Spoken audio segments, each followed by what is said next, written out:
Welcome back to New Persuasive Words. I am, as always and ever, Scott Jones. And I'm Bill Bohr. Hi, Scott. Well, it's morning where I'm recording. I don't know if it's morning in America or not. I mean, what is it? What time of day or evening?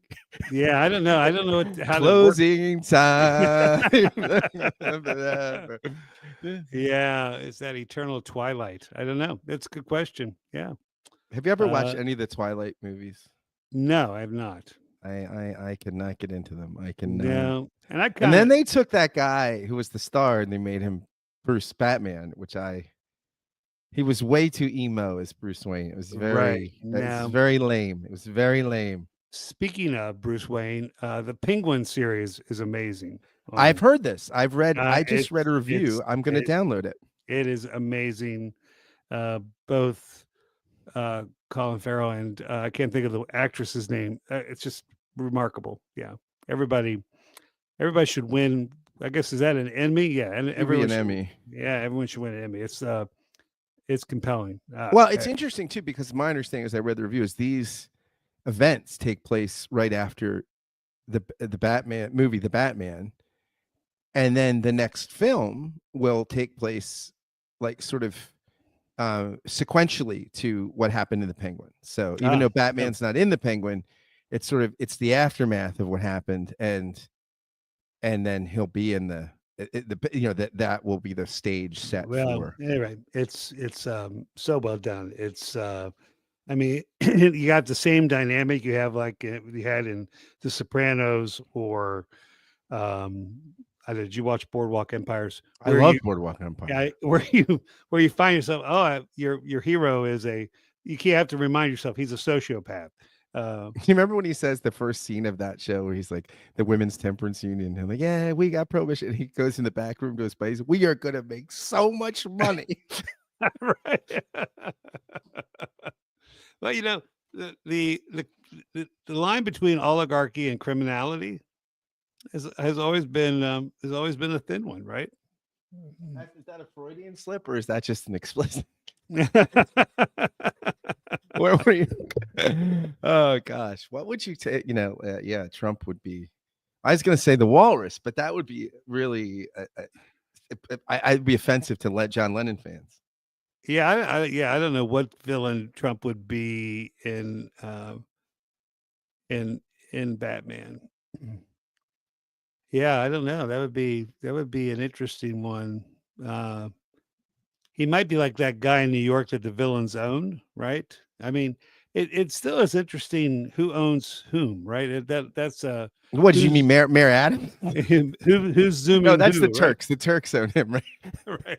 Who's zooming whom? But anyway, it's great. That's a really well done show. Best thing I've watched on TV. I don't watch a lot of TV, but both my wife and I. We used to talk about TV all the time. We did back in Game of Thrones was on. So it's. I have over the years become a Yellowstone fan, so that's concluding, but with no Kevin Costner. Yeah, he got mad and quit, right? Right. Something. It was. Well, some of it was he's working on his own epic Western project, but no one's watching. Money stuff. Yeah, right. That no one's watching. It's like The Postman, which the movie I actually liked, but and well, Waterworld too. He's had a number of those. Waterworld, yeah, it wasn't terrible. Yeah, it wasn't good. No, that's what you don't want someone to say to you as pillow talk. Yeah, it wasn't terrible. No, it wasn't good. I think he needs to stick with baseball movies. That would be. Those were great. He was great in Yellowstone. I liked him in Untouchables. He was fantastic. Yeah, he was good in Untouchables. I still, Field of Dreams, Bull Durham. Those are great. And he was in a Tin Cup too, right? He played the golfer. Tin Cup was great. Yeah, the Waffle House. The Waffle House. So he's the Waffle House. There's a range. A Kevin Costner range. Yeah. He was good as in that Kennedy movie about the Cuban Missile Crisis. Oh, right. He was good in that. Here we go. And he was good in JFK.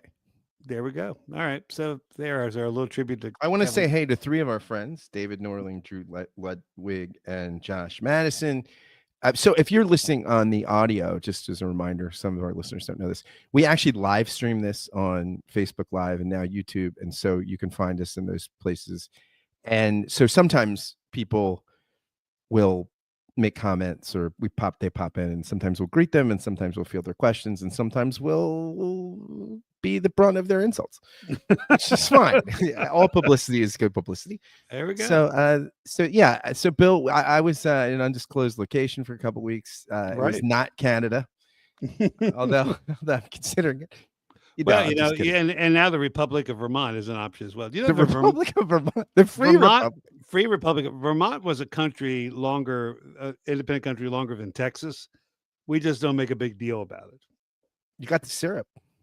Yeah, we got the syrup. Yeah, we got the By the syrup. way, hello to Stacy Trapp, who a dear friend from college, and still a dear friend. She's in Central Pennsylvania. She's with us. Hello, friends. We love having you here. Yeah. So nice Bill, we let's get name the elephant in the room. Is Hulk Hogan in the cabinet? Yeah. What would a good cabinet? What would Hulk Hogan be good at in a cabinet? Well, they gave Schwarzenegger President's Council of Physical Fitness. Yeah, but I think the Hulkster is a little bit beyond. Schwarzenegger was in his prime. He was just coming out of 80s. What could be? I mean, they kind of threw away Secretary of Interior the last time around, and what was you don't have to be actually qualified for whatever you're secretary of. So no, the funniest thing about the last cabinet was Ben Carson said they were talking about him for Health and Human Services, right? Because he's a brain surgeon, and he said, I don't know anything about running a government agency. I have no administration. So instead, they made him head of housing and urban development. Did you see what Trump said about Kennedy, who I think wants to be HHS service because of his pioneering thoughts on vaccines? Right. And Trump said, look, he could have anything he wants, but he's got to stay away from that black gold. That oil that we have. I like Kennedy, but he can't get anywhere near. We're gonna have so much black gold all over the country. I at one point I heard that Trump was talking about putting Kennedy in charge of women's health, which that probably makes. What about Gary Busey? Gary Busey. Is he okay? Is he? I don't know. Was he ever okay? That's what point was Gary Busey? The last time I saw him on something, I was quite concerned about. Well, not that I spent a lot of time worrying about Gary Busey, but let me give you an outside pick. I mean, people are going to think, but you know me, I'm a free thinker. Yeah, I'm thinking Secretary of State Vince McMahon. Well, he's unemployed now because he lost his. He had to resign from the thing because of, I think, human trafficking, I think is what he was accused of. So maybe put him in charge of the immigration program. Human trafficking. So there's no wall around the WWE. Yeah, right. Just ropes, no wall. Yeah. Steel cages. Right. Now the Secretary of State will be an interesting one. Who gets that one? I'm really glad that Elon Musk, that we're going to give him more power, because that'll be a good thing. Elon Musk be in charge. That jumping though on the rally was fantastic. You don't want to overstimulate people on the spectrum. That was part of the problem. I think that the three best televised moments of this campaign season were Hulk Hogan at the convention. Yeah. Well, first Trump, the survival of the shooting and the fight thing. Sure. Hulk Hogan at the convention, and Elon Musk just jumping and gesticulating. It's fantastic. Yeah, I don't think like when Trump was imitating oral sex with the microphone, that was not his best moment. Or when he said, apparently, referring to Arnold Palmer's endowment in Latrobe. Right. Yeah. That's yeah. Well, we do know he's kind of fixated on that stuff. But that's presidential, and that's that was God's doing God's best for America right there. I mean, wow, Latrobe, Pennsylvania, beautiful place. Latrobe is beautiful. Yeah, I like Latrobe. Yeah. So, Bill, with this, we had an election.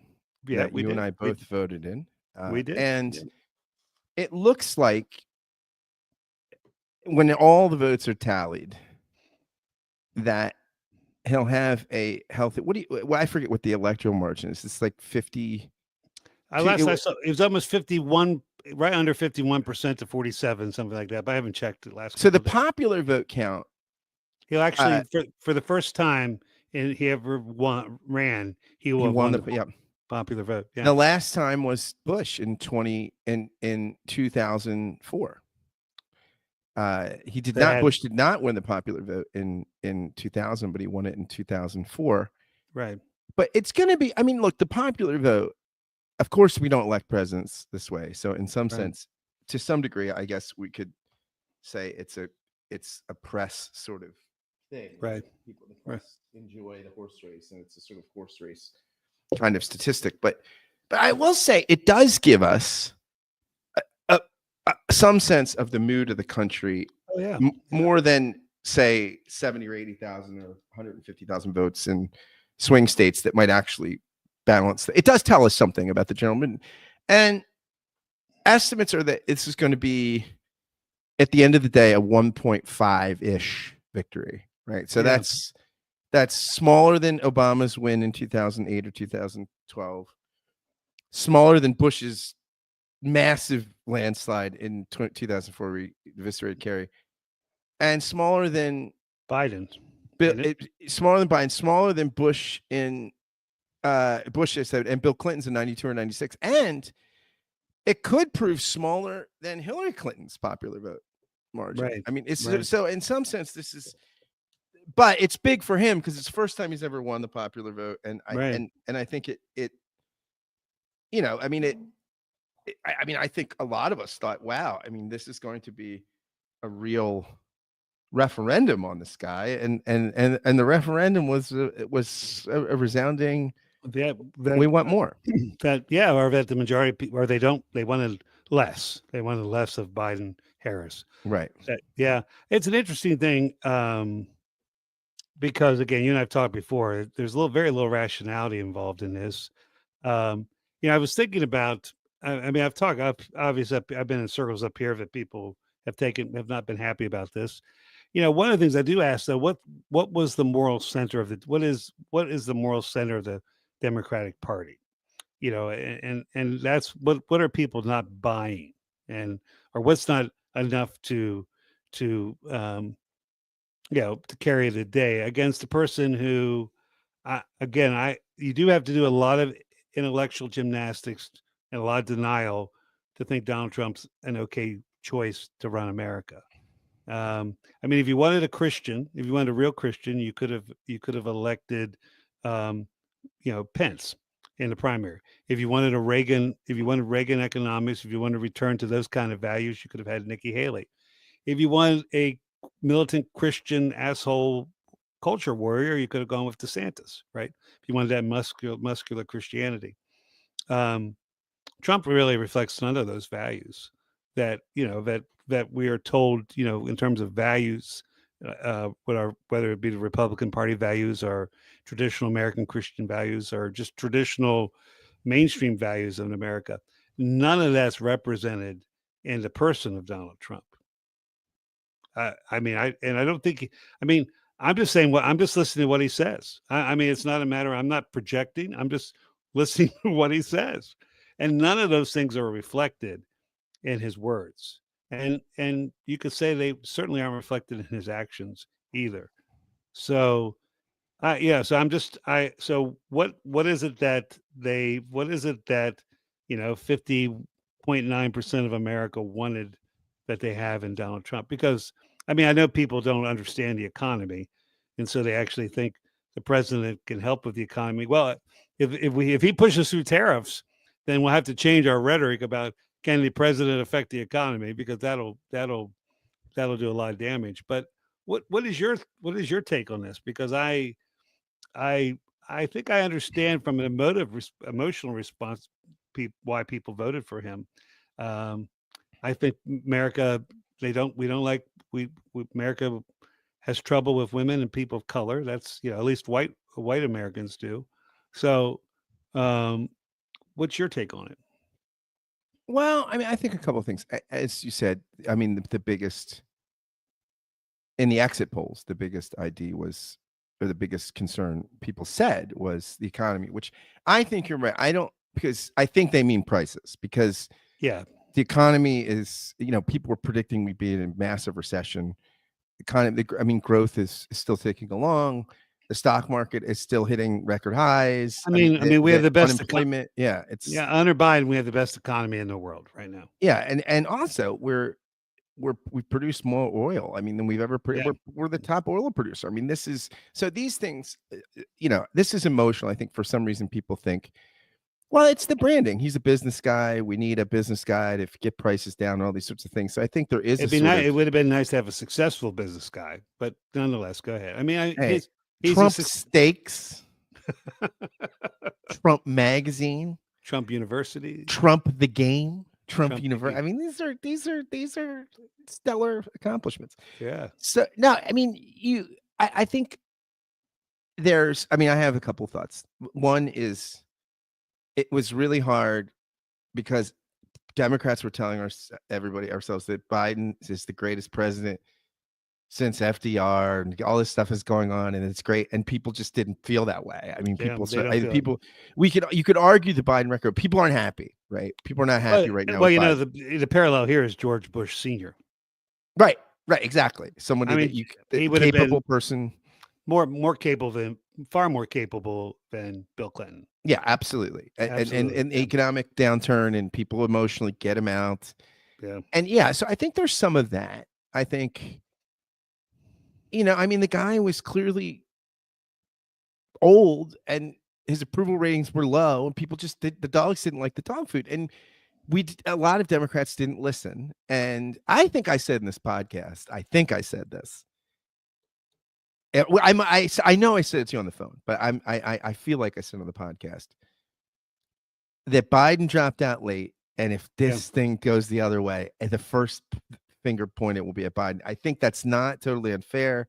A lot of people like Ezra Klein have been saying, we should have a primary. We shouldn't have a coronation. We should, this Biden should step down, not run again. We should have a vigorous primary process, which would have led to either Kamala being a stronger candidate or being eliminated as candidate. I think she ran the best campaign she could in 100 days. Sure. Yeah, in 100 days. But I don't think she would have been the Democratic nominee. Yeah, and if she would, it would have been because she proved herself. Right. And it's very interesting because, I mean, you can argue that, well, and people did argue, well, if we have a primary, it creates dissent, it creates dissension, it creates conflict. But that's how, I mean, Ezra Klein had it also. I'll put a link to Ezra Klein's podcast and transcript in there, because he said a lot of great things in it that I thought were incredibly instructive and helpful. But, he said that primaries are information circulating mechanisms. So you get information out there, right? And so what Kamala had a very short time, Kamala Harris, to brand herself. Right. And as Axelrod said, in some of those town hall meetings, she goes to Word Salad City, he said, and that, so people, I've heard many people say, I talked to a number of, I maybe at least a dozen black voters under 40 that said all the same. I don't know her. And what's up with this trans stuff? And so, I mean, the Trump branding exercise worked. It did. Her branding exercise didn't matter, right? People said, yeah, he's for the rich, whatever. I'm going to get my McMansion someday. And we've heard it all. He's a threat. We don't think. In fact, I saw a poll a couple days before the election that said that democracy was a big concern on the ballot for voters, and that they thought Trump would do a better job. That's good. I mean, that's one tape. The other tape that I think about, the Rogan endorsement, right? Yeah. And progressives like, oh, Rogan. I mean, Bernie Sanders went on Rogan's show last time he was running, and Rogan said, I like this guy, so I think I'm going to vote for this guy. I love the guy. I really meets where I'm at. Now, liberals were critiquing Bernie for going on that show. Right. Why are you platforming Rogan? because a lot of dudes and a lot of white dudes are into Joe Rogan, Well, and he won his respect.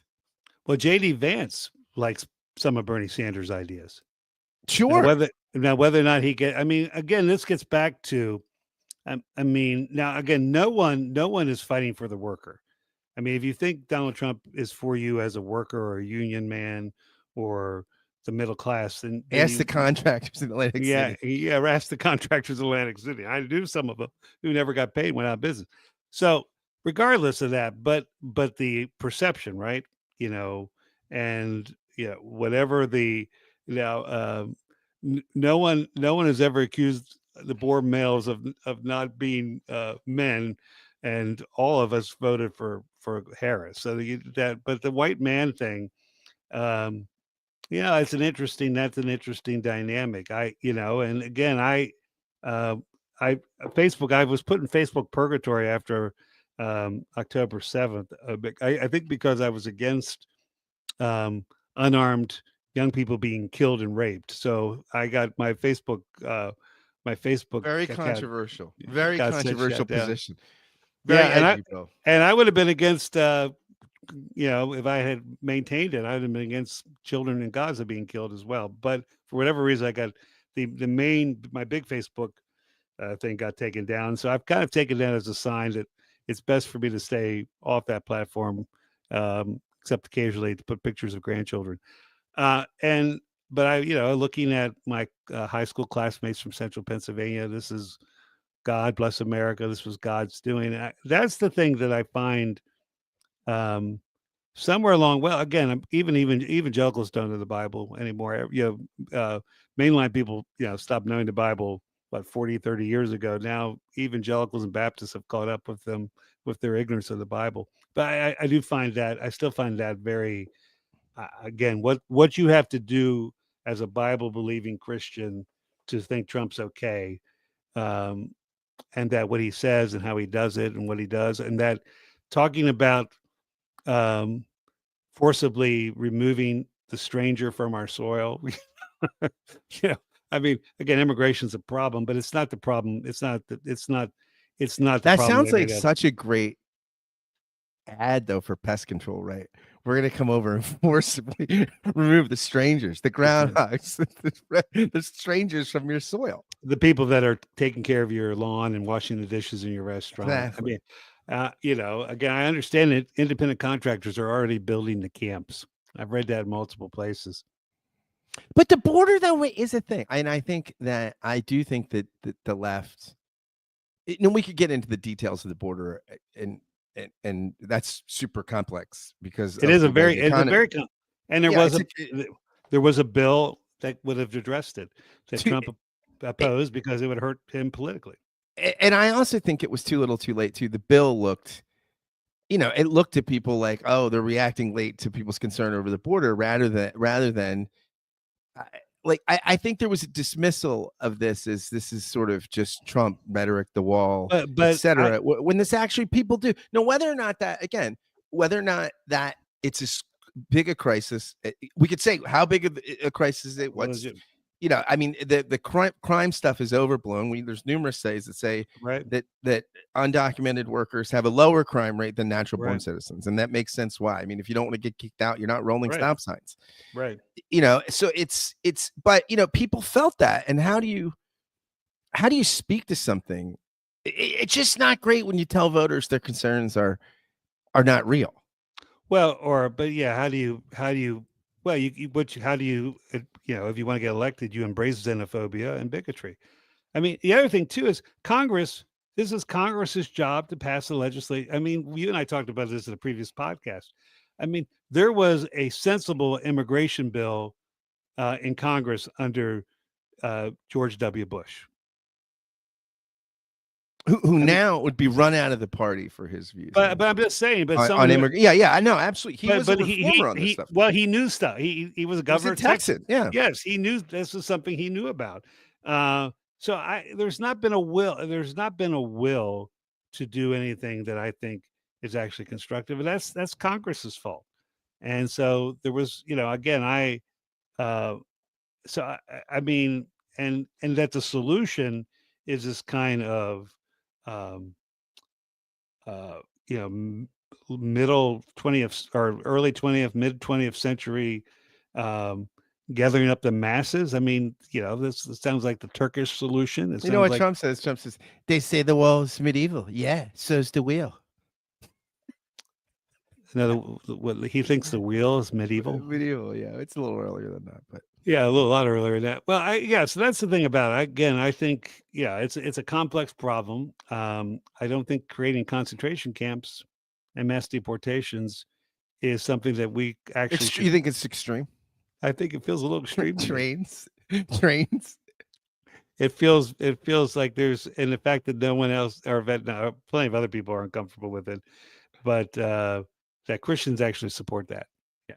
And the interesting thing is, of course, this is something nobody's actually done with, is the cheapest thing to do would be to go to the sources of the problem and do some investment in, first of all, that Americans need to stop uh, abusing drugs, recreational drugs, and number two, so that drives up that problem. And then also, why don't we invest a little bit in the economies and the well-being of Central Right. We're American not countries? building walls north to our quiet neighbor to the north. They're Right, not right. spilling over because their economy is healthy. Yeah, no, I agree. I mean, I agree with you. It's just, how do you handle an emotional issue? And I think having a full-throated offense on it rather than an late election season defense.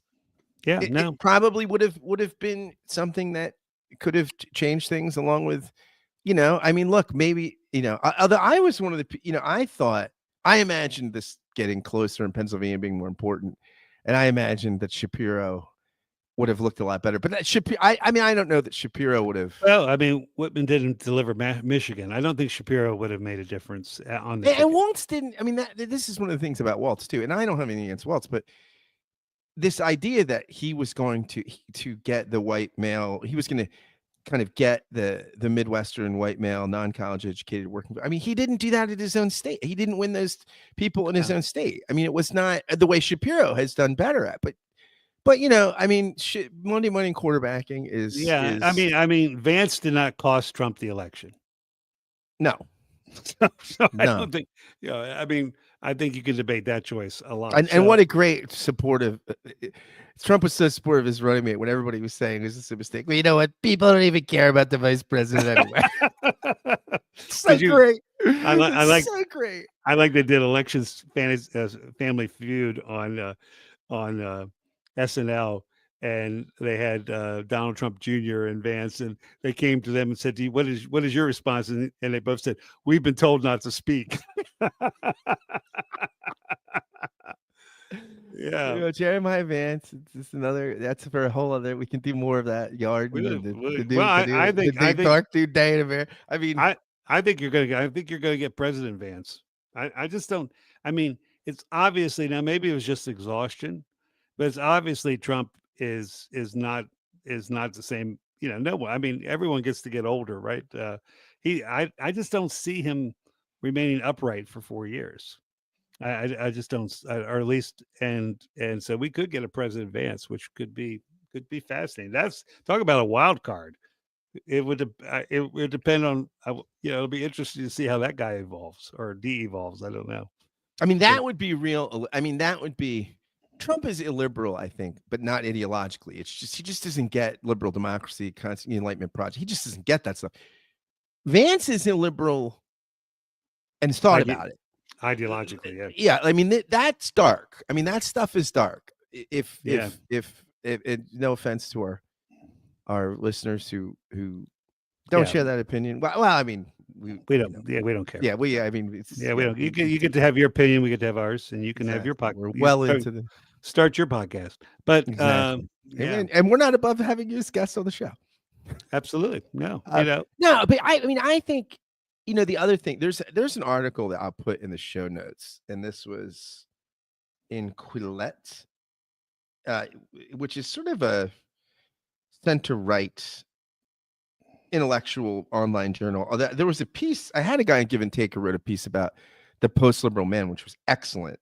But in general, I don't look at this source very much. But there's this woman, and her name is, who wrote this piece? Her name, as I'm pulling it up, is Claire Lehman, and she's one of these people that has become kind of a hero of the free speech, the people that are concerned about free speech and the sort of liberal elite trouncing over traditional values. I mean, but she's Right. not a right wing. She's New Yorker, and she in New York City, and she wrote a piece called at Quillette called "The Revenge of the Silent Male Voter," and she talked about these parties she was at and how many men who were not right wing, who were comfortable in the past voting for Democrats, voted for Trump and were celebrating. And some of it was Israel, some of it was Elon Musk hate. Like they think he's a great man. He's, like, and she even I'm says sorry. that she says that, in like this is, liberals, they've heard that the sort of progressive, they've gone to mainstream universities, these guys, these are successful New York guys,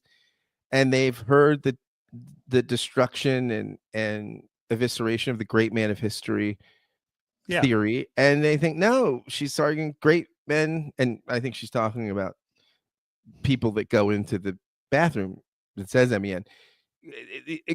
They make history, and that he's one of these people, and that liberals are against male values and these kinds of, that's just alienating to men. So that was an interesting Well, no, I thing. think there's a dynamic there, and it's interesting 'cause Elon Musk, and as part of traditional male values, having children with 6 different women and then creating a compound where they all live together. That I guess that's kind of like In some Abrahamic. some traditions, Yeah, could be. He's got his own little kind of his own little little private Idaho. little private. He could probably buy Idaho. No, Idaho's actually, well, you might be able to buy Idaho. Yeah, the 10 richest people in America, there are 10 richest people in the world. Their income increased by $62 billion because of Trump's election, because of stock options and Wow. yeah, I know. So I think I actually think that, I mean, the oligarchs don't even hide anymore. That's what's interesting to me. They don't. They're all out there, and so that's. I mean, if you want to, again, we could revisit Plato and the demise of Just go late back to antiquity. This next 4 years, we're just going to spend in antiquity and then antiquity. take our heads out like groundhogs, and we'll come out and see if we see our shadow. It's 2 more years of Aristotle. Well, but right, the day that would actually, what 2 years, spending 2 years on Aristotle's ethics and logic, that could be a wonderful corrective. I think that would be like Diogenes Allen said, if you want to have an education, theological education, quit Princeton Seminary and just read Dante. You'd be better off. Yeah, There might be some truth to that. Maybe some some truth truth. to it. So, but I want to share a couple things with you. This is first, a friend of mine sent me this book called "Strong Men: Mussolini to the Present" by Ruth. I think Ben Giat is how you say it. Ghiat. She's a historian. It's a great book, and she's basically looking at 20th century Uh-huh. authoritarianism. A great vignettes. Like, I didn't know, like, basically Hitler, when he was just sort of emerging in the early 30s as a potential political force, lost in the early Lost, elections, lost in and he elections. had written to Mussolini to ask for an autograph picture. Mussolini was like, he's a loser.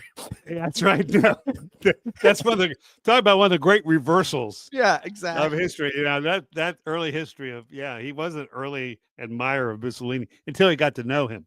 But anyway, But moving on. this is just, and I'm not saying Trump is Hitler or Mussolini or anything, but there is a strong man. Oh yeah, I'll just yeah. let this quote speak for itself. From the start, authoritarians stand out from other kinds of politicians by appealing to negative experiences and emotions. They don the cloak of national victimhood, reliving the humiliation of their people by foreign powers as they proclaim themselves their nation's saviors. Picking up on powerful resentments, hopes, and fears, they present themselves as the vehicle for obtaining what is most wanted, whether it is territory, safety from racial others, securing male authority, or payback for exploitation by internal or external enemies. I mean, you see that. I mean, the quote speaks for itself. So I won't, but it's an interesting It's book. a, it is an that's an interesting quote too, and that's why my Jewish wife keeps her passport always current. There you That go. was, yeah. One of the things also it's interesting too. I mean, that's if let's say Mussolini, Hitler, Franco, um, you know what the losses were there. Those losses were very real, right? I mean, particularly in Germany, right? And humiliation. It's an interesting to think about what has actually been lost in America. That's an interesting question because I agree. I think I think that makes a lot of sense from historical and sociological perspective. I mean, you can say it's at some levels that's how Julius Caesar kind of rose Yeah, in a yeah, very similar way. But it's an interesting thing what we actually we are, the strongest country in the world. You know, we emerged victorious out of the Cold War. What did we lose? That's an interesting thing to think about. Uh, that I think that speaks to, I think a lot of, I think a lot of whatever that is out there in the water. I think that speaks to, the a lot of the dynamic of what was people who voted in many ways against some of their core values, at least the ones they said they have. Um, it's an interesting thing to think about. Um, yeah. yeah. And I think that what's interesting. But one of the things that Ezra Klein also said that I love, and this is just such a great statement. I wish I had said it. He said that what you have two ways you can respond to a to a loss like this, right? Mm, And that is curiosity or contempt, yeah, that's interesting. Yeah. and that largely we've seen if your world and social media, your own real world. I mean, sometimes people actually interact with real people, which I don't know why they do that, but Mm, you know, yeah. but people still do it. It's still uh, people. I've seen much more of the contempt, right? And then there's also the contempt for the Trump, or like the Trump victory, and the sort of contempt that the winners have for hey, this is a big screw you to Oh yeah, no, there's a liberals lot. and that. Yeah, yeah, a lot. Yeah, I've seen a lot of fear and sorrow in certain vulnerable peoples.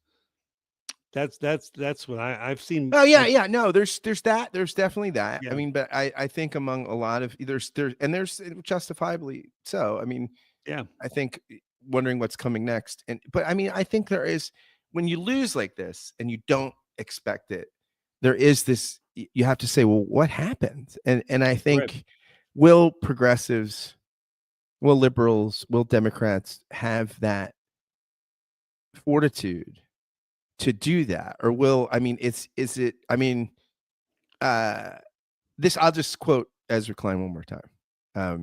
This is the conclusion to his podcast, which you can read on the transcript. Trump is surrounded now by people who are more relentlessly focused on carrying out his will on their own. Republicans have the Senate and the Supreme Court and may well win the House. That is a huge amount of power for a man not known for wielding power carefully or responsibly.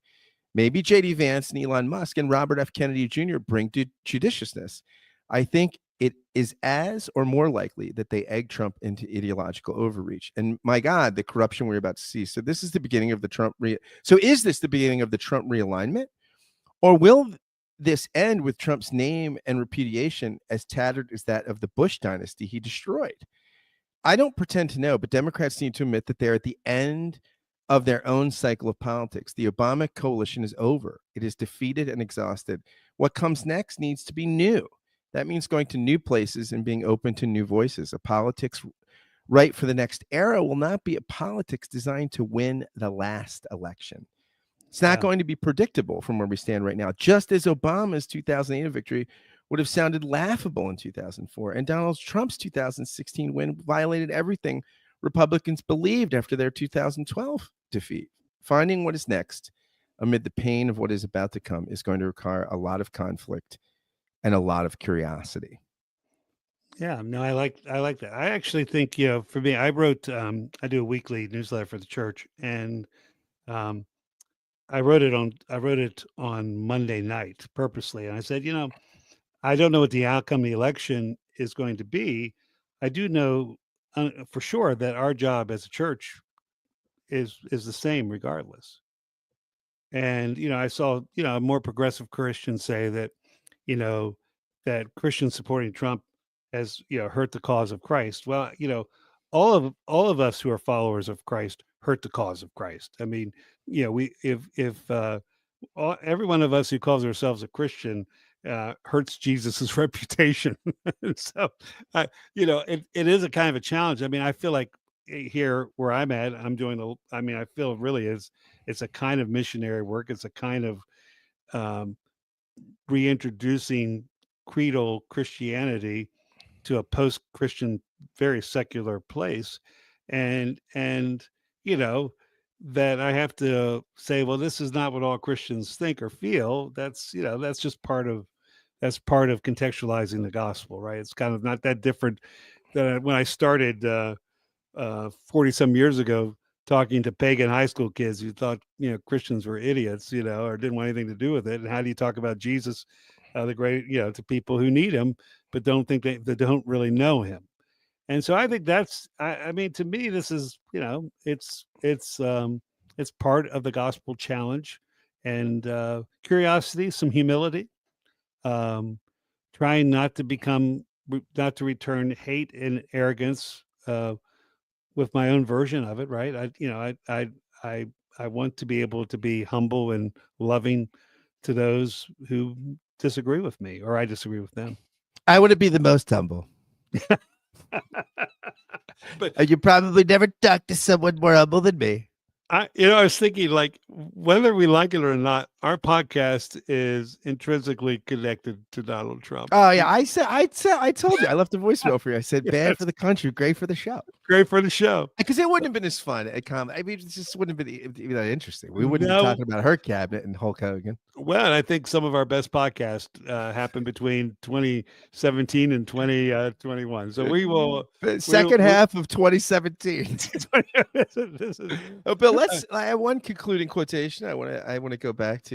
This is to calm your nerves. A little antiquity. I'm actually I'm not nervous, but go ahead. Thank you. All right. Well, but I appreciate it. I appreciate it. It's St. Augustine, book 19. Oh, well, see, now you just make me happy. You're just trying to get on my good side. So this is just the great, for every election season, we should be reminded. While the heavenly city, therefore, is on pilgrimage in this world, she calls out citizens from all nations and so collects a society of aliens speaking all languages. She takes no account of any difference in customs, laws, and institutions by which earthly peace is achieved and preserved. Not that she annuls or abolishes any of those, rather she maintains them and follows them, provided that no hindrance is presented thereby to the true religion, which teaches that the one supreme and true God is to be worshipped. Thus, even the heavenly city in her pilgrimage here on earth makes use of the earthly peace and defends and seeks the compromise between human wills in respect of the provisions relevant to the mortal nature of humanity, so far as may be permitted without detriment to true religion and piety. Very good. So the Visigoths have won again, but but you got to Christianize your but invaders. But yeah, that's right. We can convert these Aryans. Just give us some time. Yeah, Hebrews, like we search for a city with the foundations, whose builder is God. Amen. Thanks, everybody. And thank you. Catch you next time. Yeah, take care.